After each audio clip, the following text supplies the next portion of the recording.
2024 Paris ഒളിമ്പിക്സിൽ പതാകയേന്തുന്ന Indian കായിക താരം അജന്ത ശരത് കമാൽ. ടേബിൾ ടെന്നീസ് താരമാണ്. ടേബിൾ ടെന്നീസാണ് ഇവന്റ്. പാരീസ് ഒളിമ്പിക്സിൽ ദീപശിഖ പ്രയാണത്തിൽ പങ്കെടുക്കാനായി തിരഞ്ഞെടുത്ത ഇന്ത്യൻ താരം Abhinav Bindra. 2024 French open badminton പുരുഷ ഡബിൾസിൽ കിരീടം നേടിയ ഇന്ത്യൻ സഖ്യം സാത്വിക് സായിരാജ്, ചിരാഗ് ഷെട്ടി. 2023 ഫിഫയുടെ ഏറ്റവും മികച്ച പുരുഷ താരമായി തിരഞ്ഞെടുക്കപ്പെട്ടത് ലയണൽ മെസ്സി. വനിതാ താരമായി തിരഞ്ഞെടുക്കപ്പെട്ടത് ഐറ്റാന ബോൺമെറ്റി. അന്താരാഷ്ട്ര ഹോക്കി ഫെഡറേഷൻ അത്ലറ്റ്സ് കമ്മിറ്റി അധ്യക്ഷനാകുന്ന ആദ്യ ഇന്ത്യൻ താരം PR ശ്രീജേഷ്. മുൻ മലയാളി ഹോക്കി താരം PR ശാരദയുടെ ആത്മകഥ forward.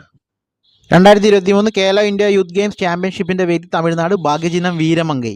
2023 Khelo India youth games ചാമ്പ്യൻഷിപ്പിൽ കിരീടം നേടിയത് മഹാരാഷ്ട്രയാണ്.